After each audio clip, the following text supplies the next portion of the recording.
Do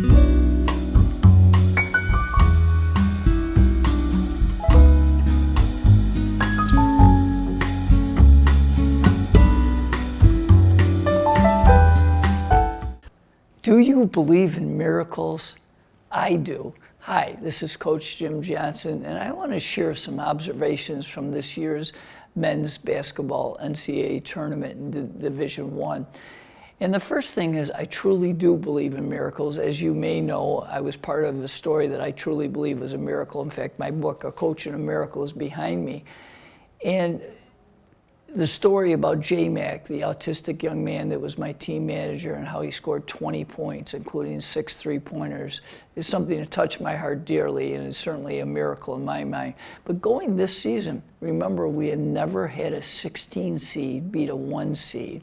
But this year it happened. UMBC defeated Virginia, the number 1 seed, and the number 1 overall seed of the tournament.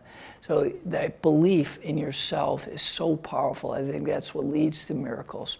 The second thing is, I really had admiration for Tony Bennett, the coach of Virginia, because I found in life that you learn so much more from your failures and your losses than you do from your successes.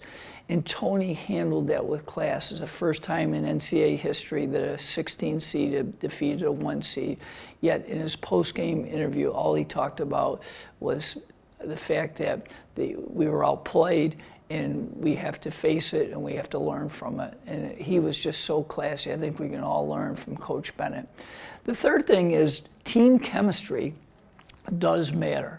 And a great illustration of that is the fact that Arizona, and I got caught up, I picked them in my Final Four in my bracket because they had so much talent, in fact, probably the number 1 pick in the draft, yet their chemistry just wasn't there. They had a lot of distractions, and therefore they lost to a very hungry University of Buffalo team that had great team chemistry.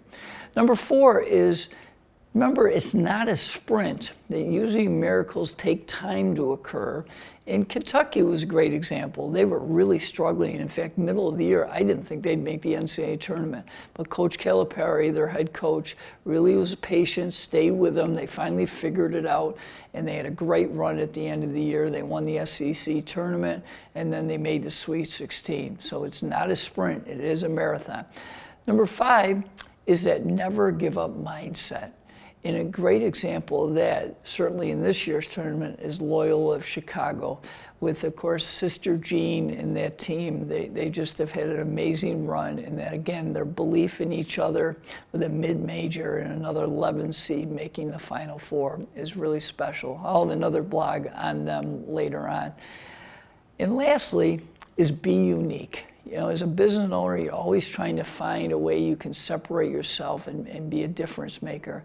And my example for the NCAA tournament is Syracuse. They're pretty close to my home, and they were very poor on the offensive end this year, but their uniqueness was their great 2-3 zone defense, which most colleges do not play, and they played extremely well. And despite being anemic on the offensive end, they made the Sweet 16 and actually won 3 games. In fact, they were the last team to get in. So being unique is a great way to create a miracle. So think about some of the things I've shared from my observations. What are your observations? What do you think it takes to create a miracle? Do you believe in miracles? I do. Thank you. Hi, this is Coach Jim Johnson. Would love to be able to serve you. Reach out to my website below and let me know how my team can support you.